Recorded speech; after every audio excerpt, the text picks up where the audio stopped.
Herkese merhaba. Haftalık olarak yayınladığımız satılık müstakil evler ve köy evleri videolarından bir yeni bölüm ile tekrar beraberiz. Bu hafta 175 bin TL ile 2,5 milyon TL arasındaki müstakil evleri inceleyeceğiz. Yine ağırlıklı olarak Ege ve Akdeniz bölgeleri olacak. Ama bununla beraber yine alternatif şehirlerden de ilanlarımız olacak. Genellikle düşük bütçeli ev ilanlarını yayınlıyoruz biliyorsunuz. Ama bundan sonra böyle arada hani 3, 5, 7 milyon bandında olan birkaç ilan almak istiyorum. Çok fazla değil, yani bir tane iki tane. Çünkü bu tarz bütçeleri olan hani böyle daha merkezi yerlerde ev bakanlar veya daha derli toplu ev bakanları olabilir. Bunlar için de birkaç ilan olsun istiyorum. Diyelim ve hemen ilk ilanımıza geçelim. İlk ilanımız nereden? İzmir Bayındır'dan Karahayıt Mahallesi'nde satılık bina demiş. 18 Mayıs 2024 tarihinde yayınlanmış. Satılık bina diyor. Kat sayısı 2. Kimden? Sahibinden açıklamalarına bir bakalım. İzmirli Bayındır ilçesi Karahayıt köyünde satılık 2 katlı avlu kâgir ev. Ev uzun süredir kullanılmadığı için vasfını kaybetmiştir demiş. Arsa niyetine satılacaktır. Az da olsa pazarlık payı vardır. Ya anladığım kadarıyla bu böyle bir hani görürüz ilanlarda böyle bir harabe bir ev, hani böyle yıkık dökük durumu var. Fotoğrafla bakmadan önce şöyle bir ilk önce bir konumuna bakalım bilmeyenler için. Bayındır'a bağlı bir köy burası. İşte İzmir merkeze ne kadar? 52 kilometre mesafede. Böyle hani İzmir, Ege köylerinde bir evim olsun diyenler için böyle uygun bütçeli bir yer. 192 metrekare arazisi, arsasının şeyi, büyüklüğü. Şöyle fotoğrafları zaten yok. Böyle köyün içinde göstermiş, yerini göstermiş. Ya bu diyebilirsiniz ki ev değil hani arsa, ama hani arsa olarak şöyle düşünün. Ya en azından hani tapuda bir ev olarak geçiyor. Böyle hani böyle ekstra başka şeylerle uğraşmamış olursunuz. Buraya böyle bir uygun fiyatlı bir prefabrik, geçen videomuzda izledik işte 60-70 bin, 100 binlik böyle prefabrikler, tiny house'lar var. Böyle bir şey yaparsanız, pazarlık da var demiş ufak bir şey. Ne bileyim hani 150 bin lira arsa tutsa, 100-200 bin liraya da öyle uygun hesaplı bir tiny house gibi bir şey denk getirseniz, yani 300 bin lira civarına en azından bir köyde bir eviniz olmuş olur diyelim. Çok fazla söyleyecek bir şey yok zaten. Diyelim hemen ikinci ilanımıza hızlıca geçiş yapalım. İlk önce şunu söyleyeyim. Bu videodaki ilanlar böyle sıralamayla gitmiyor. Hani 175 bin sonra arada 300 bin, 400 bin diye gitmiyor. Karışık. Şimdi 720 bin liralık bir ilan var. İşte iki ilan sonra belki 300 bin liralık bir şey çıkacak. Belki 2 milyonluk çıkacak. Hani bilginiz olsun. Hemen başlığına bakalım. Karabucak'ta müstakil taş ev demiş. Antalya Manavgat Karabucak Mahallesi'nde 24 Mayıs 2024 tarihinde yayınlanmış. Emlak tipi satılık müstakil ev. Brüt 290 metrekare, net 110 metrekare, açık alan 235 metrekare. Oda sayısı 2 artı 2 demiş. Kat sayısı 2. Kimden? Tapu durumu müstakil tapulu, emlak ofisinden takas hayır demiş. Açıklamasına bakalım. Manavgat Karabucak köyünde 290 metrekare arsa üzerinde 2 katlı taş ev, 55 metrekare tabanda 2 katlı 110 metrekare taş ev demiş. Ada parsel numarasını vermiş. Şöyle bir konumuna bakalım ilk önce. Bu Karabucak işte köyünden e, ne bileyim Antalya merkeze ne kadar ya da denize ne kadar mesafede. Bakalım şöyle, bakın Antalya merkeze 51 kilometre mesafede. Bu denize gideceğim derseniz de işte Side tarafları 28 kilometre mesafede.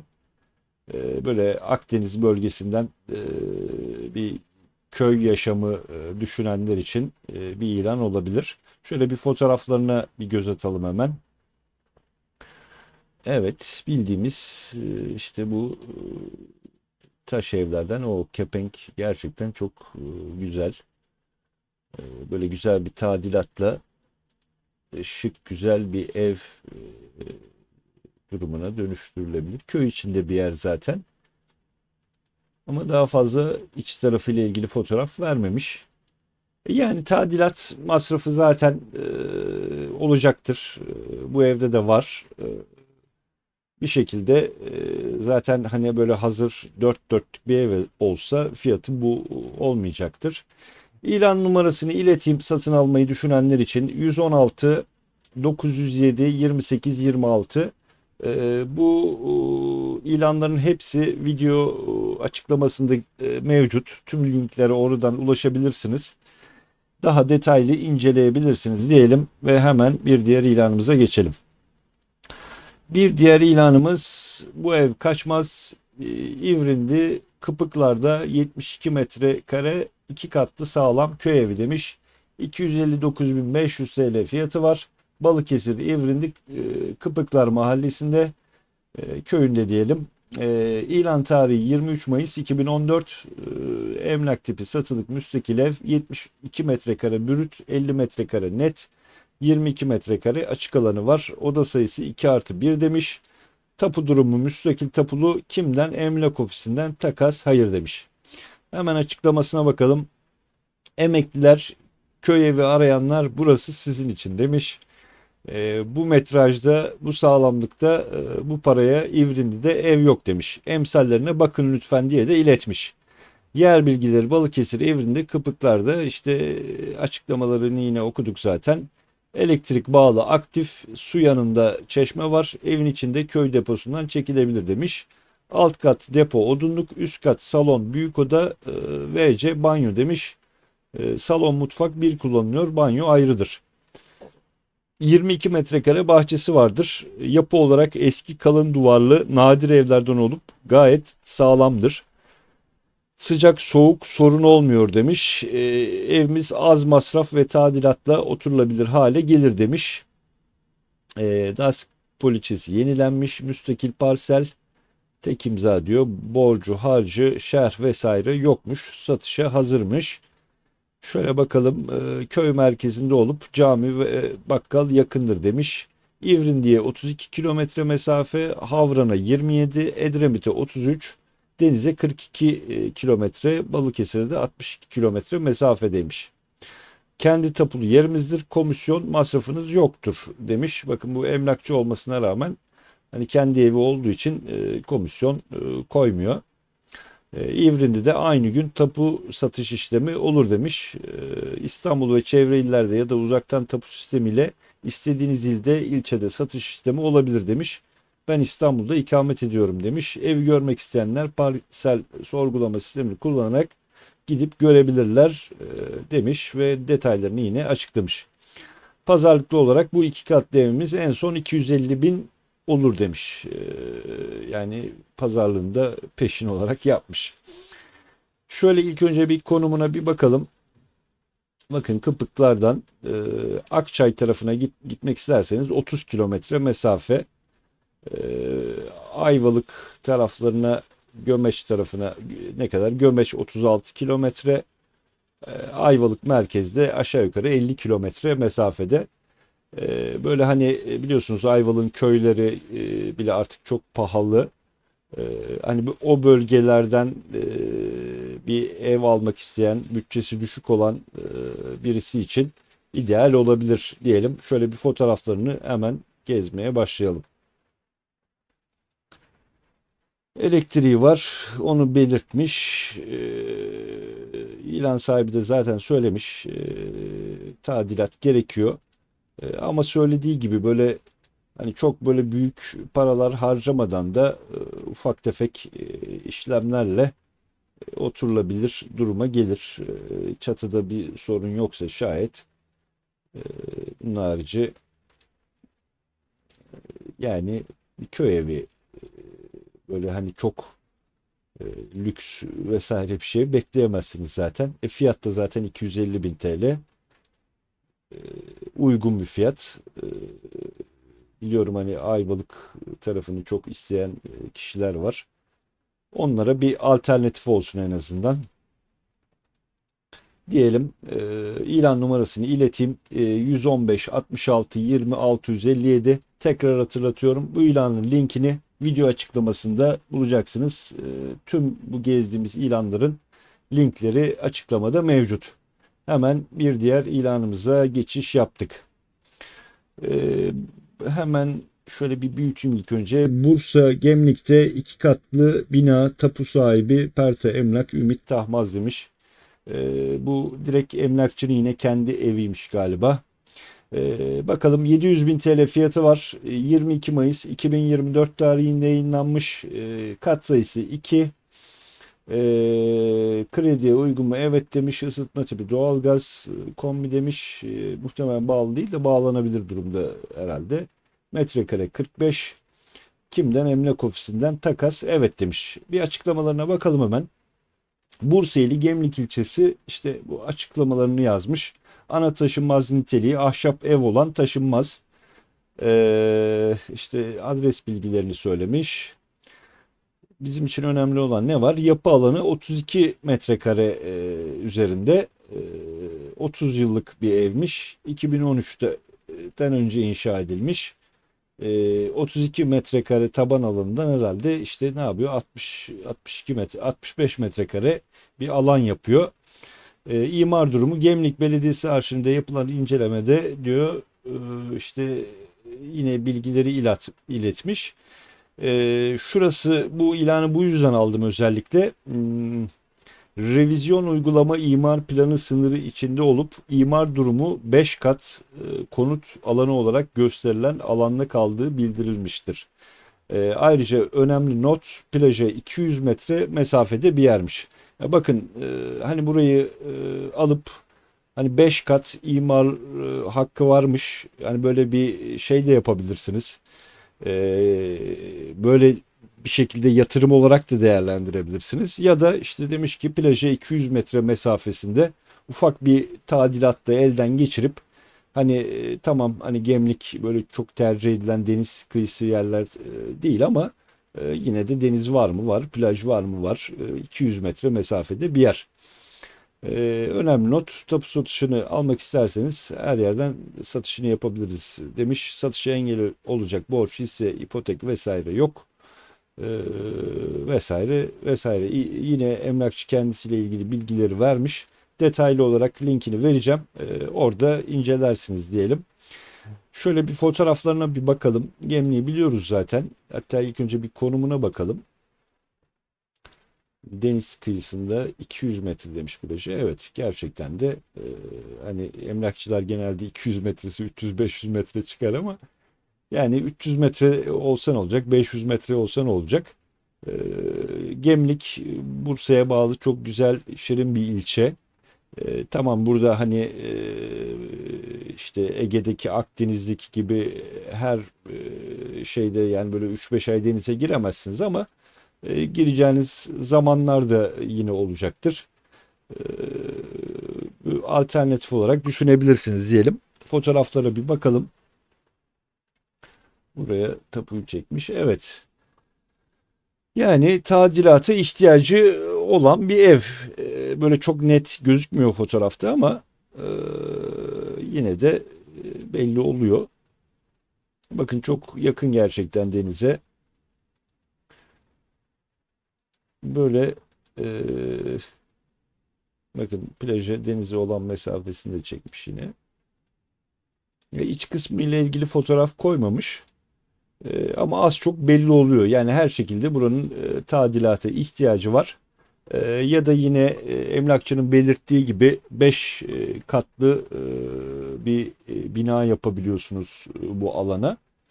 Artık bütçeniz hangisine uyarsa, böyle biraz birikiminiz, şeyiniz varsa buraya 5 katlı bir yapı da yapabilirsiniz.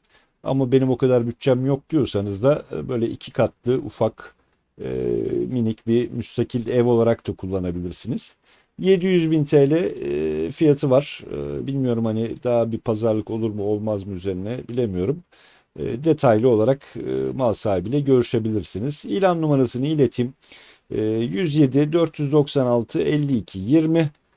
Yine hep hatırlatıyorum, bu ilanın linkini video açıklamasında buluyorsunuz. Hemen bir diğer ilanımıza geçiş yaptık. Aslına bakarsanız bu arsaları araştırırken buldum bu evi. Hani direkt arsa olarak yazmışlar. Aydın'da en ucuz kelepir arsa demiş. Ama üzerine bakın bir yapı var. 615 bin TL fiyatı var. 17 Mayıs 2024 tarihinde yayınlanmış. 145 metrekare bir alan. Kimden? Sahibinden.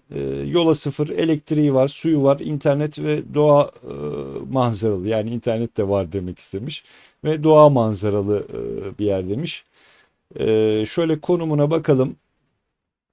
Yani Aydın'da rağbet gören yerlerden biliyorsunuz. Böyle denize falan çok yakın mesafe değil ama yine de söylüyorum, böyle bir aracınız varsa günübirlik, bakın işte Kuşadası aşağı yukarı 60 kilometre, 50-60 kilometre mesafede. Günübirlik böyle gidilip gelinebilecek bir mesafe. Aydın merkeze çok yakın, 12-13 kilometre mesafede. Böyle bir alternatif ilan olarak bunu da almak istedim.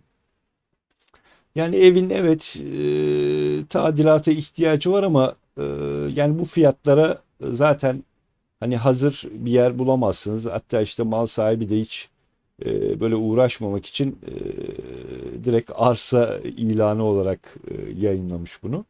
Ama tapuda bu ev işli muhtemelen, e, yani biraz böyle tadilatla böyle biraz para harcayarak e, gayet güzel şirin bir ev haline getirilebilir. Çok ilanımız var. Çok uzatmayalım. İlan numarasını ileteyim: 116 697 2805, Aydın Efeler'deki bu evin ilan numarası. Hemen bir diğer ilanımıza geçelim. Yine benim alternatif ilanlardan bir tanesi. Taşev, 945 metrekare arazi içerisinde, köy içinde demiş. 625 bin TL fiyatı var. Manisa Kula'da. Kula'nın Narıncalı Süleyman köyünde bir yer. 21 Mayıs 2024 tarihinde yayınlanmış. 140 metrekare brüt, 110 metrekare net, 945 metrekarede bir açık alanı var. Neredeyse bakın bir dönüm arazi üzerinde. Müstakil tapulu, kimden? Sahibinden. Bir bakalım. İki katlı taş ev, üst kat 3 oda, alt kat depo ve hayvanlama demiş. Arazi köy içi arsadır. %42 kat imar varmış. Yola cephe köy içi, ormana cephe evin arka tarafı ormandır demiş. Köy içi 60 metre resmi köy içi yola cephesi vardır. Ana yola, markete, benzin istasyonuna yakın, ilçeye yakın, yakında gölet vardır demiş. Manisa Kula Narıncalı Süleyman köyünde küçük bir bakımla oturulacak durumda bir yer. Müstakil tapu, İstanbul'dan demiş. Bu evi niye aldım ilanların arasına? İlk önce bakın bir konumuna bakalım. E, Kula, e, Manisa'da, yani hep genelde söylüyorum. E, Manisa İzmir'e yakın bir bölge. E, Yani arabanız bir şekilde varsa işte İzmir'e bakın 140 kilometre mesafede. Bir saat, 1,5 saatte bir şekilde araçla gidilebilir durumda. Şöyle niye aldım onu söylüyordum tam. Böyle taş ev ve hani gerçekten böyle bakımlı mı diyeyim, düzgün taş ev bulmak bu fiyatlara çok zor. Şimdi hızlıca ilanı geçiyorum. Bu ön cephesi, bakın ön cephesi gerçekten böyle çok böyle tam taş ev ve bakımlı bir taş ev olarak duruyor. Böyle taş ev merakı olanlara bence ideal olabilir. Bir dönümde bahçesi, arazisi var. Arka tarafı zaten orman. Yani böyle sessiz, sakin bir köy hayatı yaşayayım diyenler için bakın kapının işlemeleri vesairesi ne kadar güzel. Ben böyle artık emekli oldum, huzurlu, sessiz, sakin bir köyde yaşayayım diyorsanız bu fiyatlara oturulabilecek bir ev diyeyim en azından. 625 bin TL makul de bir fiyat sayılır. Ya tamam, böyle çok ucuz kelepir diyemeyiz e, ama böyle çok da şey değil. Çünkü bahçesi çok büyük. Bir dönüm kocaman bir bahçe ve arka tarafı da zaten ormanmış. Düşünenler için bir alternatif ilan olsun dedim. Ege, yani Ege'ye yakın dedim, zaten Manisa Ege bölgesinde ama hani böyle kıyı Ege'ye diyeyim daha doğrusu, yakın yerlerden bir yer. İlan numarasını ileteyim: 117 431 84 78 diyelim ve hemen hızlıca bir diğer ilanımıza geçiş yapalım. Evet, Antalya, Kaş taraflarına gidiyoruz. Kaş, Çamlıköy, harika, müstakil 2 katlı taş ev. Şok fiyat demiş. 800 bin TL fiyatı var. Antalya, Kaş, Çamlıköy mahallesi demiş. Bu da yine köy muhtemelen. İlan tarihi 23 Mayıs 2024. Satılık müstakil ev, 110 metrekare brüt, 72 metrekarede net alanı var. Açık alan belirtilmemiş. Oda sayısı 4+1. Müstakil tapulu, kimden? Sahibinden bir ev. Açıklamasına bakalım. Merhaba, 2 katlı taş ev, toplam 72 metrekare arsa içinde tadilata ihtiyacı vardır. Yapacak taş ustası ve ekibi hazırdır demiş. Bununla ilgili yardımcı oluruz demiş. Ev alt kat ve üst kat olmak üzere aşağı yukarı 110-120 metrekaredir. Önünde küçük bir bahçesi vardır ve önü açıktır. Elektrik aboneliği vardır. Su aboneliği yok ama hemen alınabilir demiş. Köyün içerisinde aktif olarak yaşayan komşular vardır. Tapuda ev ve arsası olarak geçiyor. Çok güzel dağ ve orman manzarası var demiş. Kaş'a 35 dakika mesafede, Kalkan'a 35 dakika mesafede, Saklıkent Milli Parkı'na 25 dakika, Fethiye'ye 40 dakika mesafede. Dev çam ormanları içinde, hemen önünden otobüs ve geçen yol var. Muhteşem bir doğa içinde yer alıyor demiş. İmkanımız olmadığı için evi satıyoruz. Haftalık kiraya verilebilir. Çok uygun fiyata satıyorum. Alana hayırlı olsun demiş. Şöyle bir yani konumdan zaten söylemiş aşağı yukarı, işte nereye kaç dakikada gidebileceğinizi. Ama şöyle bir de biz de bir bakalım. Şöyle biraz uzaklaşalım. Şöyle denize olan mesafeye bakalım. Evet, 21 kilometre mesafede bir yer. Kabak koyu, bakın. Kabağa 31 kilometre mesafedesiniz. Konum olarak güzel bir konum diyebilirim. Tabii ki tam merkezi bir yer değil ama yine de, ya evde böyle, hani derler ya kutu gibi ev diye, gerçekten kutu gibi bir ev. Küçük bir bahçe alanı da var. Hani şu benim hoşuma gitti bu evde. Böyle ev bitişik değil. Yani böyle birileriyle dip dibe yan yana değilsiniz. Hani benim özellikle, bakın iç tarafına bir bakalım. Evet, bir tadilat masrafı var. Bakın önde küçük bir bahçe alanı var. Yanınızda cami de var. En azından böyle ıssız, kuytu bir yerde de değilsiniz. Onu söylüyordum. Sevdiğim taraf şu oldu: böyle dip dibe evlerde değilsiniz. Müstakil bir yaşam demek böyle biraz da hani böyle daha böyle, e, ne derler, komşu dip dibe yan yana, komşudan uzak bir yaşam demek bana göre. Bu evde de hoşuma giden o oldu. Yani küçük bir bahçesi var. 2 katlı bir ev. Biraz tadilatla. Bölgede güzel. Kaş her zaman yoğun talep gören yerlerden. Tamam, merkezi değil ama hep söylüyorum, bir aracınız varsa yani hızlıca gidip gelebileceğiniz bir mesafe. İlan numarasını ileteyim: 113 059 48 20. Yine bu ilanın linkini de videomuz açıklamasında bulacaksınız diyelim, hemen bir diğer ilanımıza geçelim. Yine benim alternatif ilanlarımdan, Kırkağaç, Soma, vazgeçemediğim yerlerden. Satılık müstakil ev demiş. Ayrıca bunu acaba ben daha önce yayınladım mı yayınlamadım bilmiyorum. Hani ilan tarihi de yeni gözüküyor. Belki kalktı tekrar yayınlandı. Fiyat olarak 399 bin TL yazmış. 22 Mayıs 2024 tarihinde yayınlanmış. 246 metrekare brüt, 100 metrekarede net bir alanı var. Kimden? Emlak ofisinden takas hayır demiş. Manisa ili Kırkağaç ilçesi Cin Osman Mahallesi'nde 243 metrekare bahçesinde meyve ağaçları olan tek katlı köşe konumda merkeze yürüme mesafesinde taş ev, alt sokaklarında doğalgaz varmış. Hani buraya da çekilebilir diyor zamanla. Niye dediğim gibi bu Kırkağaç Soma'dan genellikle ev alıyorum? Ya çünkü o sevdiğiniz bölgelere yakın yerler, buralar. Hemen böyle bakın şimdi konumdan bakacağız. Örnek veriyorum işte mesela nereye gideceksiniz diyelim. Mesela Dikili 66 kilometre mesafede. İşte Ayvalık 87 kilometre mesafede. İzmir'e olan mesafenize bakalım. İşte İzmir 88 kilometre mesafede.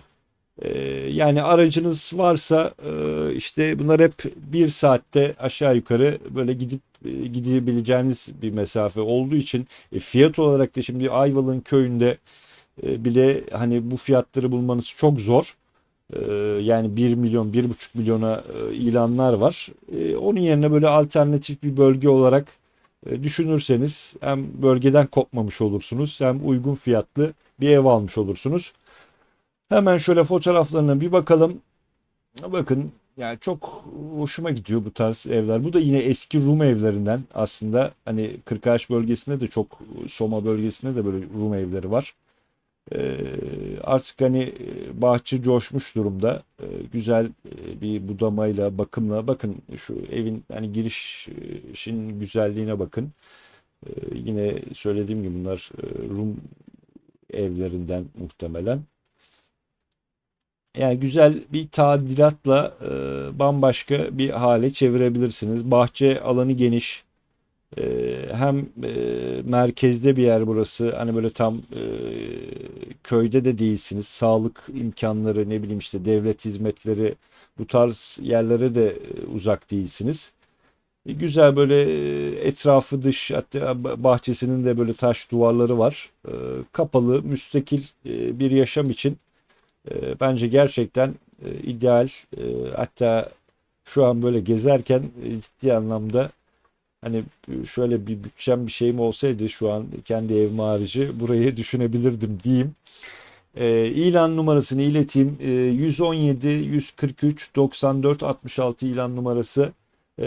Satın almayı düşünürseniz yine bu ilanın linki de açıklamada mevcut.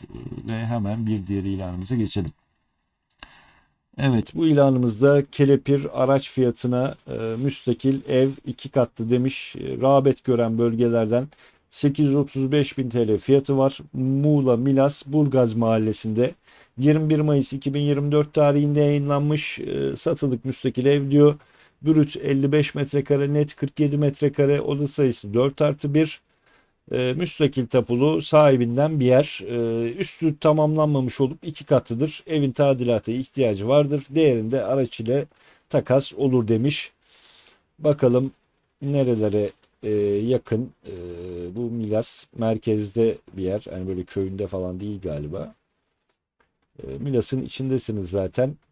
Hani böyle denize olan mesafenize bir bakalım. Denize ne kadar?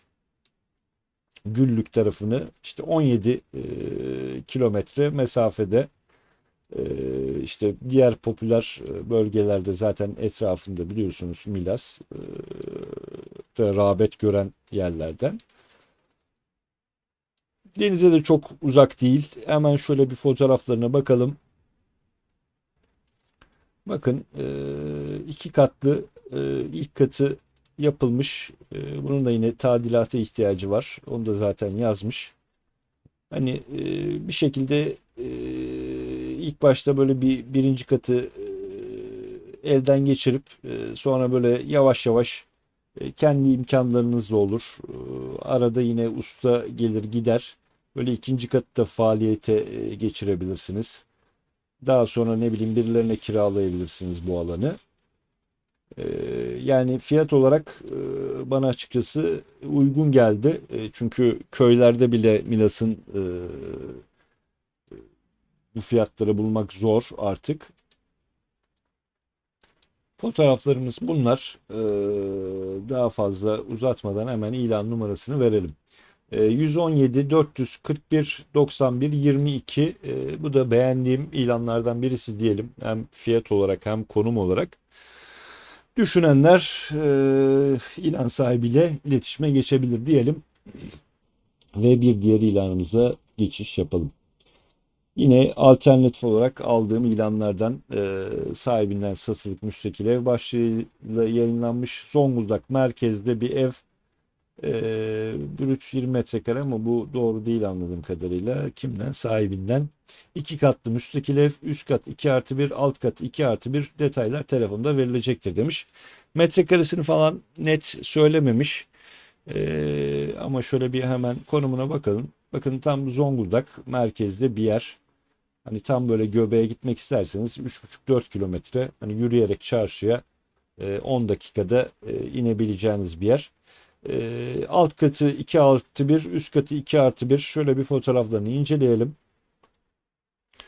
Ya bu ilanları niye alıyorum ben? Hani anlatıyorum bazen. Hani emekli olmuşsunuzdur. Düşük bütçeniz vardır. İşte ne yapılabilir bu eve? Ufak tefek bir tadilatla bir katında kendiniz oturabilirsiniz. Ufak tefek tadilatla böyle bir katını kiraya verebilirsiniz makul ücretle. Hani böyle İstanbul'dan, İzmir'den, Ankara'dan, büyük şehirlerden kaçıp hem böyle küçük bir şehirde bir yaşam sürdürebilirsiniz. Hem böyle ağır kira yüklerinden kurtulabilirsiniz diyelim. Dediğim gibi alternatif olarak bu tarz yerleri de koyuyorum. Zonguldak'ta yaşanabilir şehirlerden birisi bana göre. E, Deniz var mı? Var. Doğa var mı? Var. Yani tabii ki böyle sıcak bir iklim değil. Karadeniz sonuçta. Ama herkes illaki sıcaktan hoşlanacak diye bir şey de yok. Evin tadilata ihtiyacı var. Eski bir ev zaten fotoğraflardan da belli oluyor. 650 bin TL fiyatı var. Bu iki katlı ev biraz tabii ki tadilat da isteyecektir. E, Bilmiyorum, belki ufak bir pazarlıkta böyle daha bir indirilebilirse alternatif olacak ilanlardan birisi diyelim ve çok uzatmayalım. 117 437 74 70 ilan numarası, düşünürseniz ilan sahibiyle iletişime geçebilirsiniz. Ve yine böyle bir yatırımlık alternatif ilan olarak aldım yine bunu da. Taş Gayrimenkul'den müstakil 4 katlı ahşap ev ve arsası 505 bin TL fiyatı var. Bursa Osman Gazi İntizam Mahallesi'nde. İlan tarihi 21 Mayıs 2024, satılık müstakil ev diyor. Brüt 40 metrekare, net 32 metrekare, açık alanda 50 metrekare diyor. Ekstra bahçesi de var galiba. Kimden? Müstakil Tabulu Emlak Ofisi'nden. Niye aldım bunu da açıklayacağım.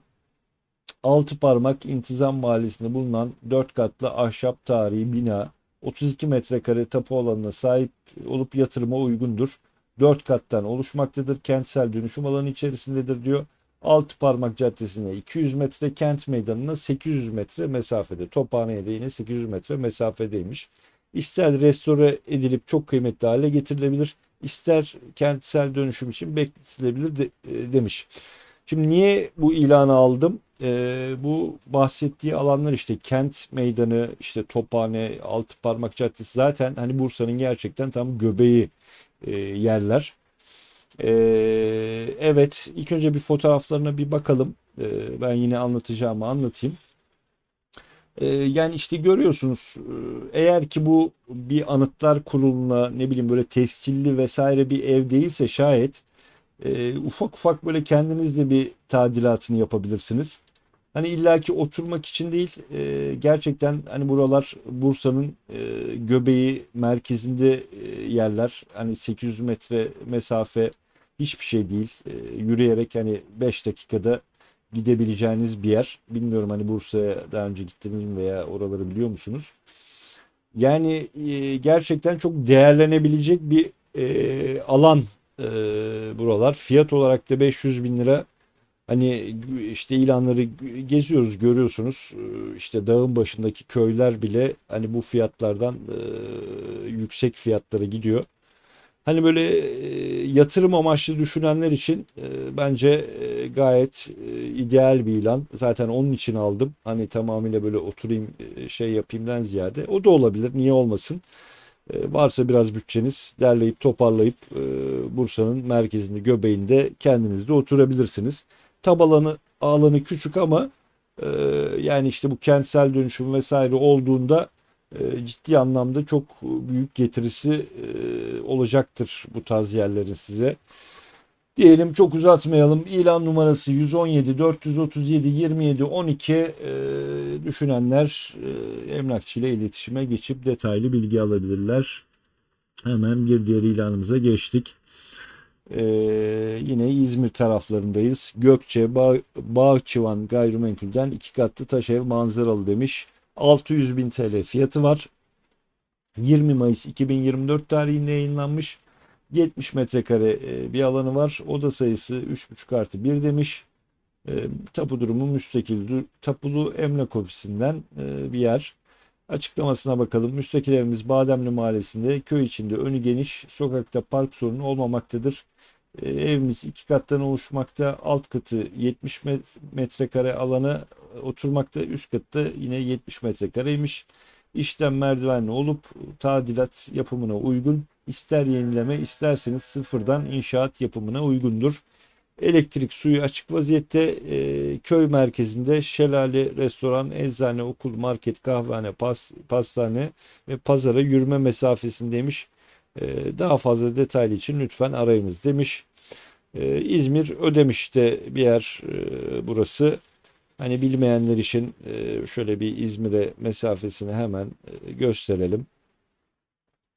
Zaten köyde her türlü imkan varmış. Ee, Onu yazmış. İzmir'e ne kadar mesafede? İzmir merkeze gitmek isterseniz de yaklaşık işte 86 kilometre 80-90 kilometre mesafede bir yer diyelim. Böyle deniz tarafına gideceğim derseniz böyle ne bileyim mesela Sığacık 110-113 kilometre mesafede bir yer. Hemen şöyle bir hızlıca fotoğraflarına bakalım.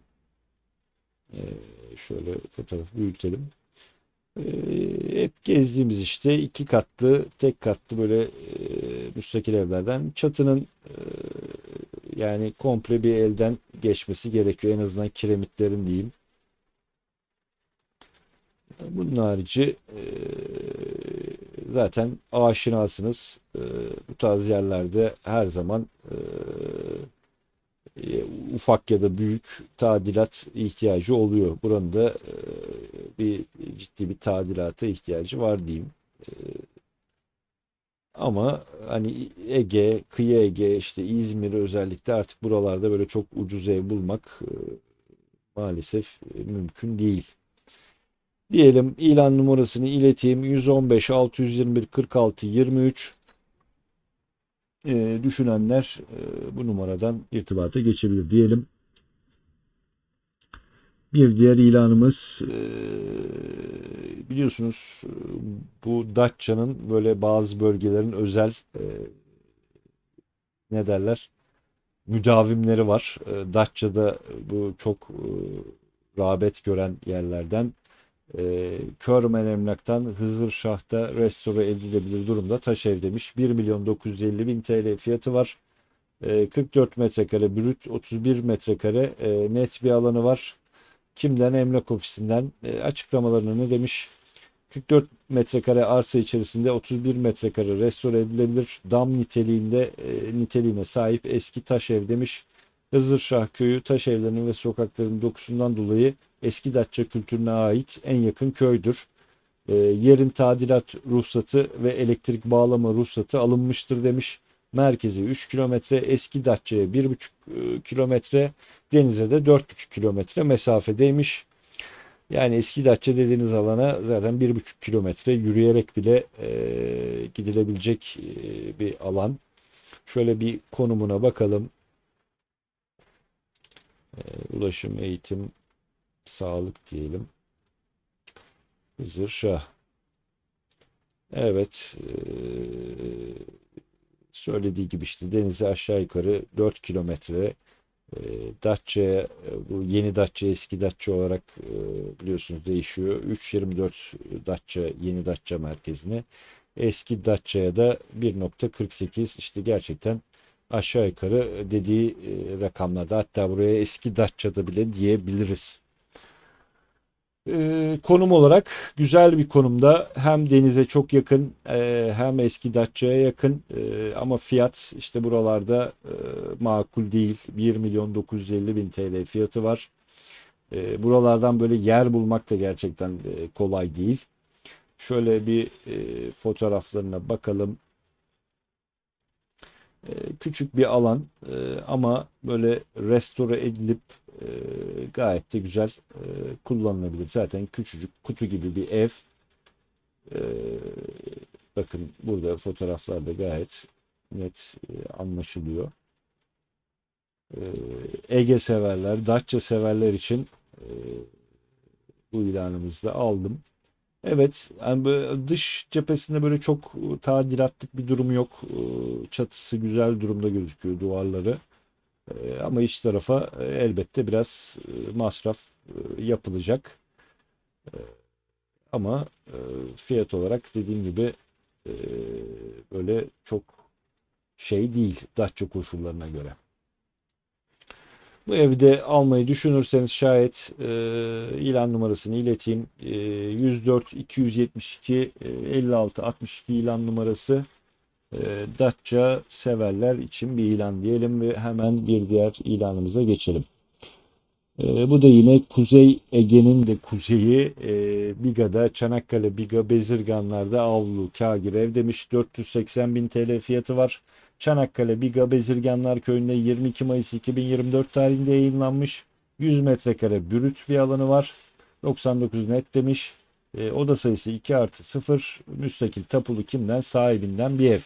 Açıklamada ne demiş? Kâgır avlu 2 katlı ev sorunsuz. 2,5 kat imar yakın mesafeler varmış. Merkez Biga'ya 10 dakika, barajı 10 dakika, denize 30 dakika mesafedeymiş. Dolmuşa da 1 dakika mesafesi varmış. Pazarlık payı vardır. Alanı şimdiden hayırlı olsun. Elektrik ve su aboneliği de mevcutmuş. Hemen şöyle biz de bir konumuna bakalım. Ulaşım, eğitim diyelim, sağlık diyelim. Şöyle biraz uzaklaşalım haritadan. Evet. Denize ne kadar mesafede mesela? Çanakkale merkezi 49 kilometre mesafedeymiş. Denize girebileceğiniz alanlara bakıyorum. Evet, aşağı yukarı işte 30 kilometre mesafede. Ne bileyim, böyle daha yakın bir alan var mı diyorum. Buralarda olabilir. 27 kilometre mesafede. İşte söylediğim gibi Kuzey Ege'de düşünürseniz 480 bin TL fiyatlı bir ev. Tam Kuzey Ege'de sayılmaz da daha böyle Kuzey Ege'nin kuzeyi. Çok fazla fotoğraf yok.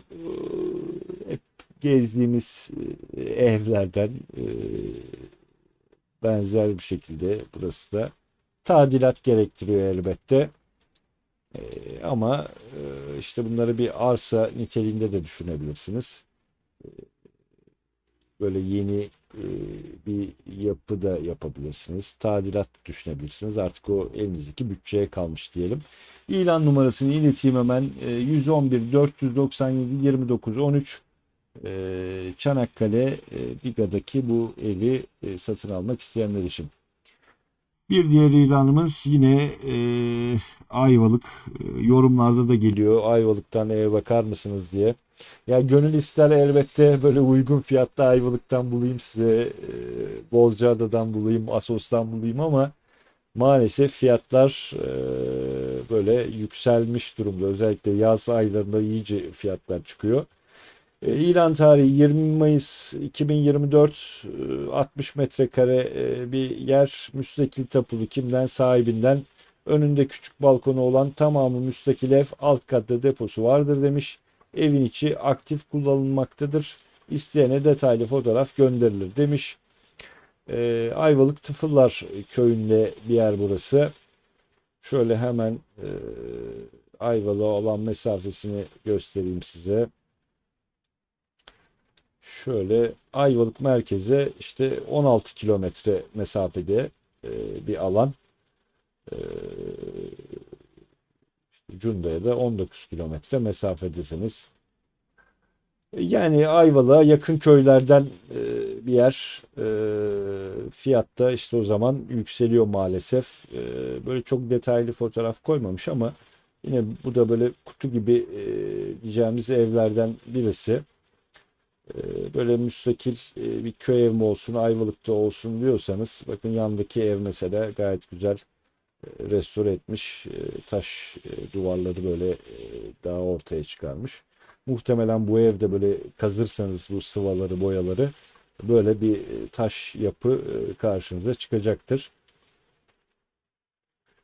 Söyleyecek fazla bir şey yok ama en azından evin böyle ağır bir tadilata ihtiyacı yok. Hazır durumda. İç kısmını göremiyoruz ama yine de zaten oturanlar varmış. Önünde böyle küçük verandası, balkonu var. E, En azından size bir bahçe ihtiyacınızı karşılar diyeyim. Böyle ufak bir alan da var. Bilmiyorum size mi ait burası ama. Diyelim ilan numarasını ileteyim. 117 405 57 92 yine hatırlatıyorum. Bu ilanın linki de videomuzun açıklamasında mevcut. Şimdi nereye geldik? Muğla Milas'a geldik tekrar. Ahmet Çavuş Hayıtlı Mahallesi'nde yatırımlık müstakil dubleks ev. 1 milyon 850 bin TL fiyatı var. Muğla Milas Ahmet Çavuş Hayıtlı Mahallesi'nde, yani Muğla Milas'ın merkezinde bir yer diyeyim. 124 metrekare net alanı var. 4 artı 1 oda sayısı diyor. Müstakil tapulu kimden? Emlak ofisinden takas hayır demiş. Milas Ahmet Çavuş Hayıtlı Mahallesi'nde yer alan 125 metrekare 4 artı 1 ayrı mutfaklı müstakil dubleks evde demiş. Güneş enerjisi varmış.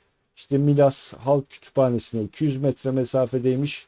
İşte okula 150 metre, belediyeye 350 metre mesafedeymiş. Yakın konumda yerel marketler bulunmaktadır ve Şok Market'e yakın mesafedeymiş. Pazar günü kurulan pazar pazarına 5 dakika yürüme mesafesindeymiş. Ayrıca iki kileri varmış.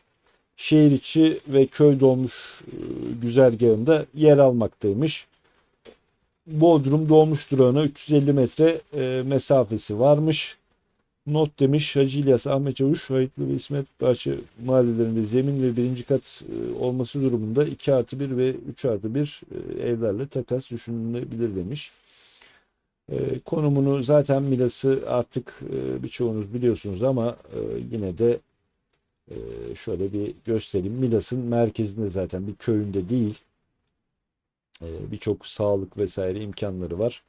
Hani böyle deniz en yakın Güllük tarafları oluyor. İşte oraya da 19 kilometre bir mesafede. Fotoğraflarına bir bakalım. Şöyle bakın, bu da hani böyle çok tadilat istemeyen evlerden bir tanesi. En azından dış kısmı ve çatı öyle gösteriyor. İç kısmı da iyi durumda yine. E, Böyle hani çok fazla masraf yapmadan hemen gidip oturabileceğiniz bir alanlardan bir yer diyelim.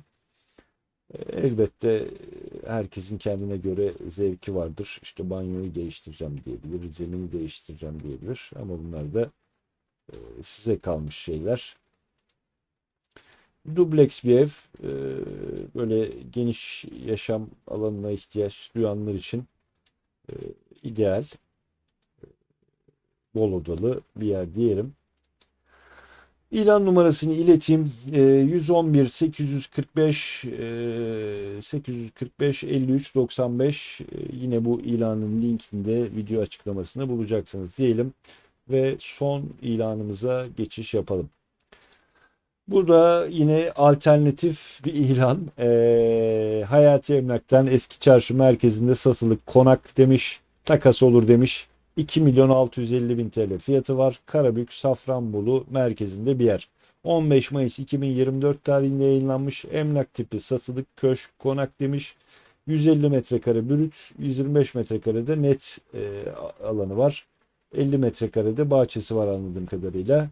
Kimden? Emlak ofisinden takas var mı? Evet demiş.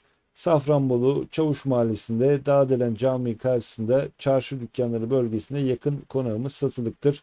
Konağımız 2 kat olup giriş katta 2 adet hayat ve kömürlük mevcuttur. Birinci katta 3 oda 1 salon WC banyo vardır. Konağımız oturulabilir durumdadır. Doğalgaz kapı önüne kadar gelmiştir. Daire ile takas teklifleri değerlendirilir demiş. Yani niye aldım bu ilanı? Safranbolu benim sevdiğim, çok sevdiğim yerlerden. Böyle bir de hani söylüyorum, böyle köşk, konak tarzı yerleri gerçekten çok beğeniyorum. Bakın işte fotoğrafta zaten kendini gösteriyor. Böyle hani büyük şehirlerden, yaşamından sıkılmış, böyle elinde biraz bütçesi olan kişiler için şöyle bir alternatif olabilir. Hani buralarda biliyorsunuz böyle çok yoğun turist alması da yerli turist yaz kış gidiyor. Günübirlik konaklamalar oluyor. Hani böyle bir bütçeniz varsa işte böyle bir katını kendinize yaşam alanı yapıp böyle diğer işte üst katındaki 3 odayı da böyle günübirlik konaklama, bir pansiyon, küçük konuk evi, otel gibi bir şey haline çevirebilirsiniz. Hem böyle ekstra bir gelir elde etmiş olursunuz. Hem de nedir işte güzel, sakin, sessiz, tarihi bir ilçede, kasabada yaşamış olursunuz diyelim. Ben konuşurken fotoğrafları böyle geziyorum görmeniz için. İç dekorasyon tabii ki değiştirebilirsiniz. Bu tarihi atmosfere uygun eşyalarla böyle bambaşka hale gelecektir. Tam Safranbolu merkezde bir yer. Fiyat olarak da işte ilanları geziyoruz biliyorsunuz, 1 milyon 1,5 milyona böyle yıkık dökük yerler almak yerine böyle 2,5 milyon civarına.